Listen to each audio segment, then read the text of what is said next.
Hello students, today we will discuss the semiconductors. What are the semiconductors? As you know, semiconductors are the materials which have the conductance less than the metals or the conductors and more than the insulators or non-conductors. Semiconductors can be divided into the two types. One is the intrinsic semiconductor and second one is the extrinsic semiconductors. We will discuss them in detail. First we will see the intrinsic semiconductors.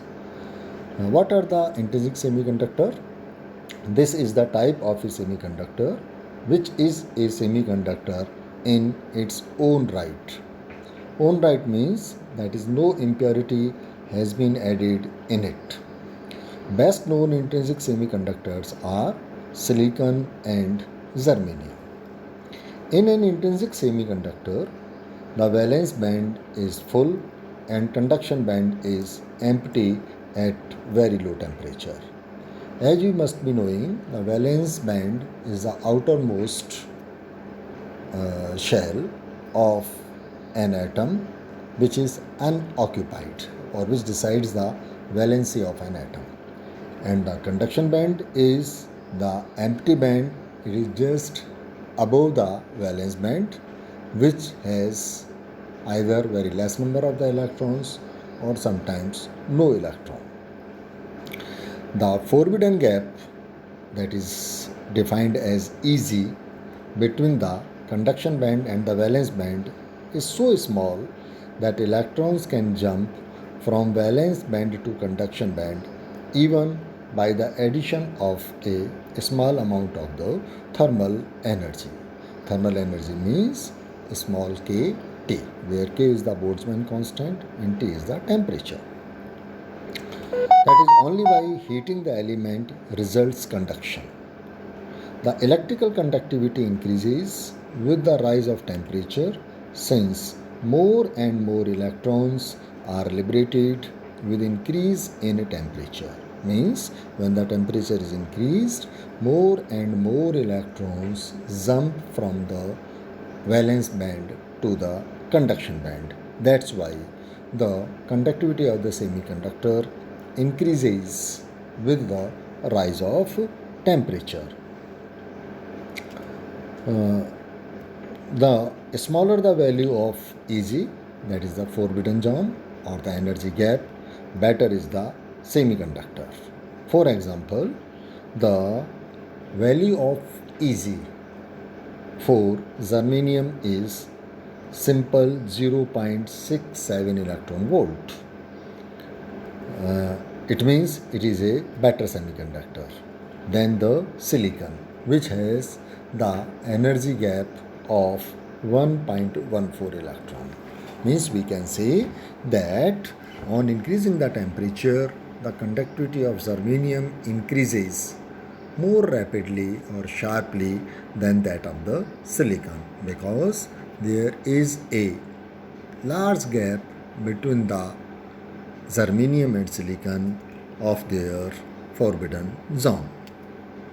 As an electron jumps from valence band to the conduction band, it leaves behind a hole in the valence band, because since the electron is going from valence band to conduction band, when an electron jumps, it leaves a hole. Hole means vacancy.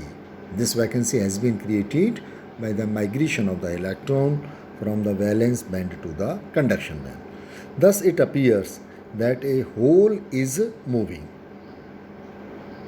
Thus conduction can occur either by the movement of electrons in the conduction band or by positive hole in a valence band. A semiconductor at room temperature has much lower conductivity than a metallic conductor, because only a few electrons and holes can act as charge carriers. The temperature dependence of electrical conductivity, which is designated by sigma, for a metallic conductor, a semiconductor, and a superconductor can be shown by this figure.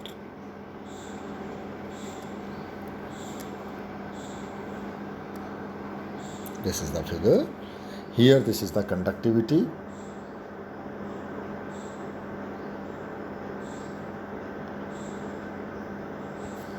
And here the temperature.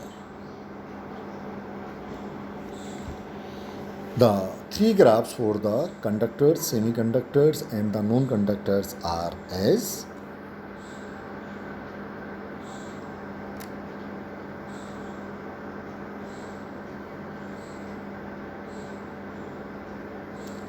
this is for the semiconductor,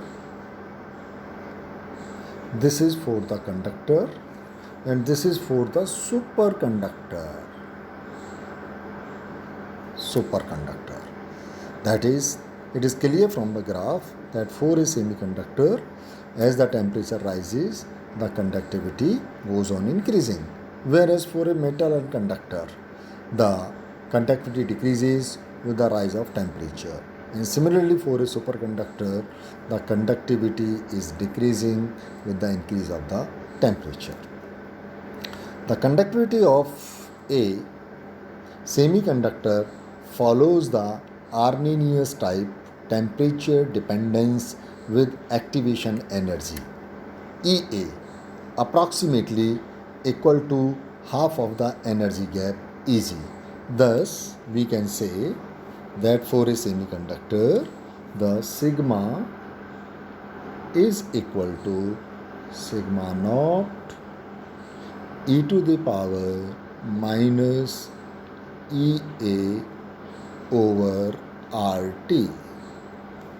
You can see that this equation is just like the Arrhenius equation, or this can be written as sigma 0 e to the power minus EZ with minus sign over 2 kT.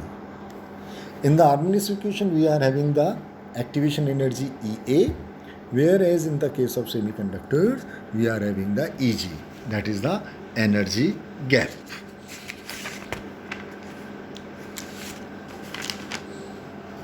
The EG, that is the energy gap, and the conductivity sigma value for some elements are as shown in the figure.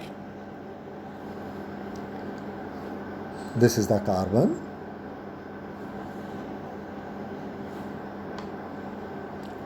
For carbon, the value of EG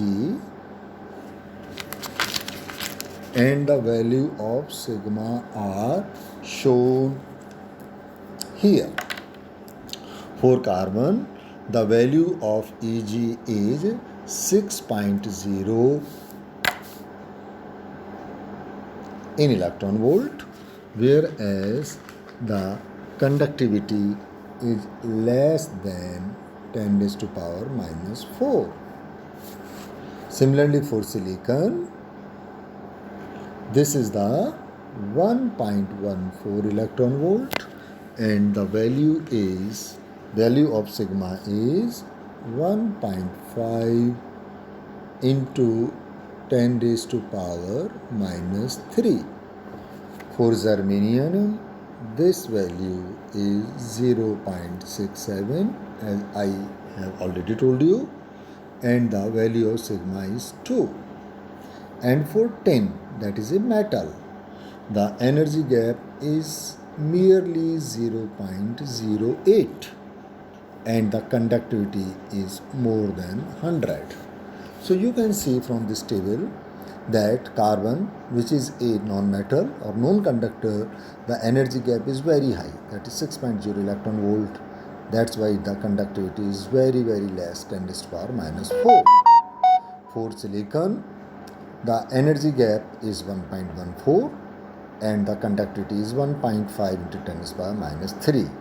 For germanium, although both are the semiconductor, silicon and germanium, but for germanium, the energy gap is slightly less, that is 0.67, so conductivity is higher, that is 2.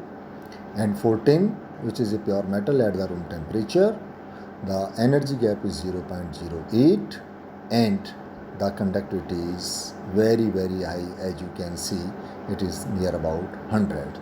So these are the simply the intrinsic type of the semiconductors, where the conductivity is only due to the material itself. We have not added any impurity or any other type of substance in these.